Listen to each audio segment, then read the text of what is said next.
అప్పుల బాధలు వెంటాడుతున్నాయా? అయితే 6 JVR వారి జాతిరత్నాలు ధరించండి. నమస్తే. ప్రపంచంలో ప్రస్తుత పరిస్థితులు భయానకంగా కనిపిస్తున్నాయి. ఎప్పుడైతే జపాన్లో అతి భారీ సునామీ రాబోతుంది, జూలై 5వ తారీఖు ఆ సునామీతో పెను విపత్తు రాబోతుంది, 2011లో వచ్చిన సునామీ కంటే చాలా పెద్ద సునామీ రాబోతుందని హెచ్చరికలు వచ్చినటువంటి నేపథ్యం, బాబా వంగా, రియాతత్సుకి జోస్యాలు నిజం కాలేదు. అక్కడి ప్రజలు పూర్తిగా ఊపిరి పీల్చుకున్న పరిస్థితి ఉంది. ఎప్పుడైతే ఈ జోస్యాలు నిజమవుతాయేమో దానికి తగ్గట్టుగా అంతకు 2 వారాల ముందు నుంచే పెద్ద సంఖ్యలో భూ ప్రకంపనలు వచ్చాయి. కాబట్టి ఇది దానికి ఒక ప్రమాద సంకేతంగా భావించి జూలై 5వ తారీఖు అతిపెద్ద విపత్తు రాబోతుందని చెప్పి అక్కడి ప్రజలు చాలా మంది నమ్మారు. కానీ రాకపోవడంతో, ఈ జోస్యాలు నిజం కాకపోవడంతో అక్కడి ప్రజలు ఊపిరి పీల్చుకున్నారు. కొంత ప్రశాంతమైనటువంటి వాతావరణం అక్కడ కనిపిస్తోంది. అయితే ఎప్పుడైతే ఈ బాబా వంగా జోస్యాలు యుగాంతానికి ఒక ప్రాథమికంగా సంకేతాలు పంపించాయని చెప్పి చాలా మంది మాట్లాడారు. కానీ ఆ యుగాంతం తాలూకు సంకేతాలు అనేవి అలా కంటిన్యూ అవుతూనే ఉన్నాయి. ఎందుకంటే ఎప్పుడైతే జపాన్లో జూలై 5 తర్వాత ప్రజలంతా సాధారణ పరిస్థితికి వచ్చిన తర్వాత ఈ భూ ప్రకంపనలు అనేవి ప్రపంచంలోని మిగతా దేశాలు కూడా విస్తరిస్తున్నటువంటి పరిస్థితి ఉంది. జపాన్లోని టొకారా దీవుల్లో ఎక్కడైతే 1000 సార్లు భూమి కంపించిందో అక్కడ సద్దుమడిగినటువంటి ప్రకంపనలు మిగతా దేశాలకు వ్యాప్తి చెందుతున్నటువంటి పరిస్థితి ఉంది. నేను ఎందుకు ఈ మాట చెప్తున్నానంటే, అమెరికాలో ఇటు ఇండియాలో ఏకకాలంలో భూమి కంపించినటువంటి పరిస్థితి ఉంది. రిక్టర్ స్కేల్ మీద 4.5 తీవ్రతతో నమోదవుతున్నటువంటి పరిస్థితి ఉంది. అమెరికాలో విజువల్స్లో కూడా మీరు చూడొచ్చు.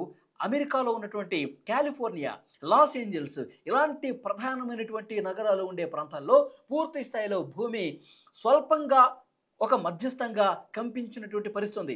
రిక్టర్ స్కేల్ మీద ఆ తీవ్రత అనేది నమోదవుతుంది. అక్కడ పూర్తిగా ఆఫీసుల్లో చైర్లు కదిలిపోతున్నాయి, స్విమ్మింగ్ పూల్స్ కదిలిపోతున్నాయి, అపార్ట్మెంట్లో పెట్టినటువంటి వస్తువులు, ఇళ్ల సముదాయాల్లో కూడా ఆ ప్రకంపనలు అనేవి నమోదవుతున్నటువంటి పరిస్థితి ఉంది. విజువల్స్లో మీరు చూడొచ్చు. రిక్టర్ స్కేల్ మీద 3.8 నుంచి 4.6గా చాలా ప్రాంతాల్లో ఇలాంటివి నమోదవుతున్నటువంటి సిచ్యువేషన్ ఉంది. ఇక ఇండియా విషయానికి వస్తే ఇండియాలో కూడా ప్రకంపనలు అనేవి ప్రారంభమయ్యాయి. మణిపూర్, మయన్మార్ ఈ సరిహద్దుల్లో భూమి కంపించింది. 4.6 తీవ్రతతో ఇండియాలో కూడా స్వల్పంగా భూమి కంపించినటువంటి పరిస్థితి. 4.6 తీవ్రత అంటే కొంత భయాందోళన వ్యక్తం చేసేటువంటి తీవ్రతే అని చెప్పాలి. ఎందుకంటే 4.5 దాటితే 5, 6, 7 ఇవన్నీ కొంత ప్రమాదాలు తీసుకొచ్చే ప్రకంపనలుగా నిపుణులు భావిస్తూ ఉంటారు, శాస్త్రవేత్తలు అంచనా కడుతూ ఉంటారు. మరి ఇవన్నీ ఇక్కడతో ఆగిపోతాయా? ఈ ప్రకంపనలు ఇంకా పెరిగే అవకాశం కనిపిస్తుందా? ఎందుకంటే గత నెల రోజులుగా చూసుకుంటే ప్రపంచంలో ఏదో ఒక మూల, ఏదో ఒక దేశంలో, ఏదో ఒక చోట ఈ విధమైనటువంటి ప్రకంపనలు వస్తూనే ఉన్నాయి. అక్కడ ప్రజలు భయాందోళనకు గురవుతూనే ఉన్నారు.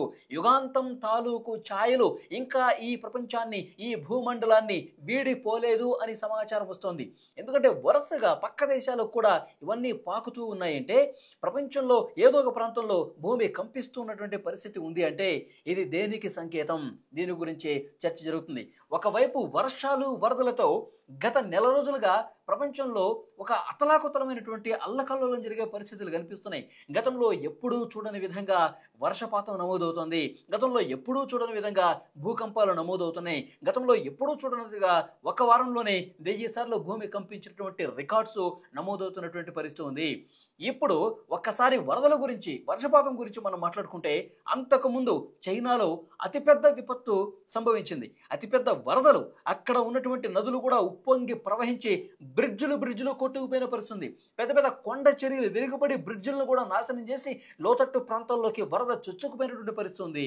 అది చైనాలో మనం చూసాం.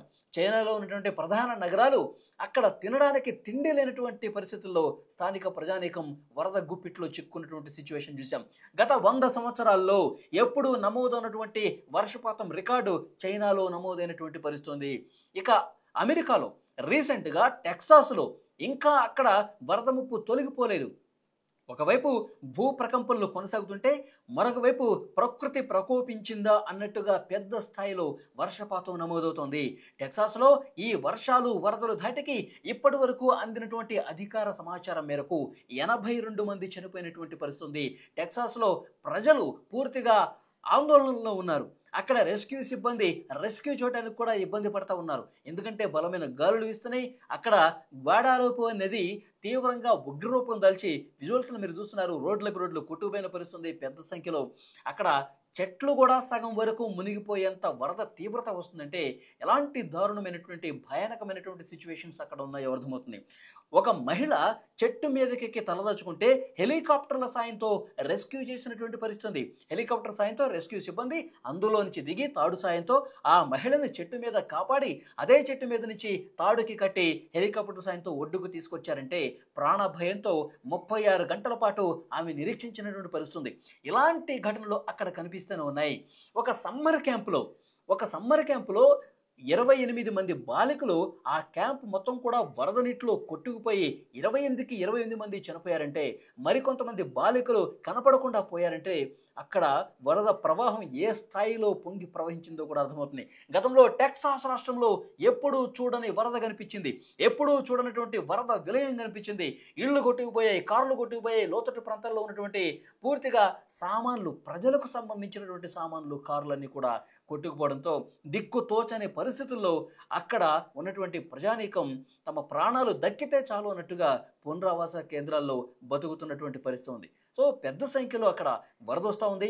ఇంకొన్ని రోజుల పాటు భారీ వర్షాలు కురుస్తాయని చెప్తున్నారు. ఎందుకంటే ప్రకృతి ప్రకోపానికి సంబంధించిన వార్తలే నెల రోజులుగా మనం వింటున్నాం.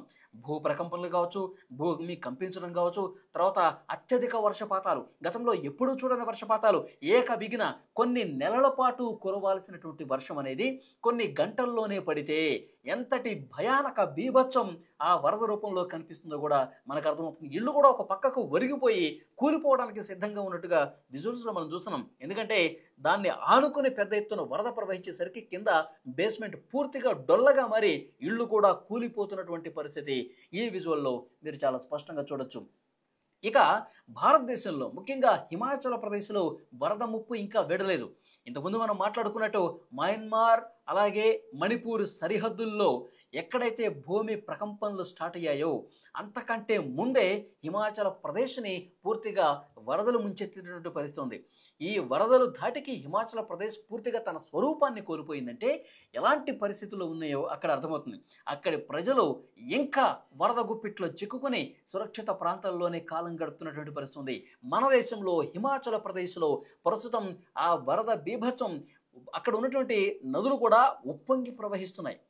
ఆ తీవ్రత ధాటికి ఇళ్ళు కూడా ఆ వాటర్లో కొట్టుకుపోతున్నాయి. ఆ ఇంట్లో ఉన్నటువంటి ప్రజలు కూడా అంతకుముందే రెస్క్యూ సిబ్బంది ఈ ప్రమాదాన్ని గుర్తించి వాళ్ళని సురక్షిత ప్రాంతాలకు తరలించారు. ఇంకా ఎందుకంటే అది కొండ ప్రాంతం కాబట్టి ఎగువన కురుస్తున్నటువంటి వర్షాలు, కొండ మీద కురుస్తున్నటువంటి వర్షం పూర్తిగా వరద రూపంలో కిందకు వస్తుంది. కిందకు వచ్చి ఒకవైపు బ్రిడ్జిలు మునిగిపోయి బ్రిడ్జిలు కొట్టుకుపోతుంటే మరోవైపు ఇళ్ళు కొట్టుకుపోతూ ఉన్నాయి. అత్యంత దారుణమైనటువంటి ఒక భయానక పరిస్థితి హిమాచల్ ప్రదేశ్లో కనిపిస్తోంది. కాబట్టి ఇంకొన్ని రోజుల పాటు భారీ వర్షాలు ఉంటాయి కాబట్టి ప్రజలు అప్రమత్తంగా ఉండండి. హిమాచల్ ప్రదేశ్లో ప్రతి జిల్లాలో, ముఖ్యంగా మండి జిల్లాలో ఒక కంట్రోల్ రూమ్ కూడా ఏర్పాటు చేశారు. మీకు ఎలాంటి ఆపద ఉన్నా సమాచారం ఆ నెంబర్కి చేయండి. వెంటనే సిబ్బంది వస్తారు. అధికార యంత్రాంగం మీ ప్రాంతానికి వచ్చి మిమ్మల్ని రక్షించే బాధ్యత తీసుకుంటుంది. మిమ్మల్ని సేఫ్గా ఉంచడానికి, సురక్షిత ప్రాంతంలో ఉంచడానికి అధికారులు చర్యలు తీసుకుంటారని చెప్పాలి.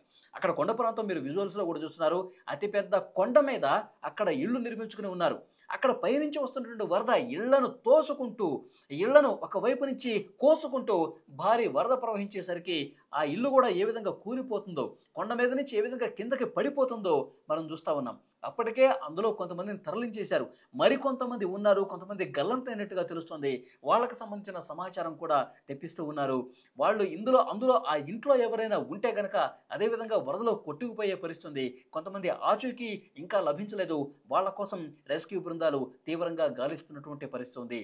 అంటే ప్రపంచంలో ఈ మధ్యకాలంలో ఒక నెల 2 నెలల పరిధి తీసుకుంటే భూ ప్రకంపనలు, విపరీతమైనటువంటి వర్షాలు, ఉధృతంగా వరదలు ప్రవహించి పూర్తిగా జనాల్ని అతలాకుతలం చేస్తున్నటువంటి పరిస్థితి ఉంది. అంటే ఈ ప్రపంచానికి ఏదో ఒక మార్పు కనిపిస్తోంది. ప్రకృతిలో ఆ మార్పు స్పష్టంగా కనిపిస్తోంది. ఈ భూ ప్రకంపనలు గత ట్రాక్ రికార్డు ఒకసారి చూసుకుంటే, ఒక 100 సంవత్సరాల రికార్డు చూసుకుంటే ఈ రకంగా భూకంపాలు రావటం కానీ, భూమి కంపించడం కానీ, పెద్ద స్థాయిలో వరదలు రావటం కానీ, ఆ వరదల్లో జనాలు కొట్టుకుపోవటం కానీ జరగలేదు.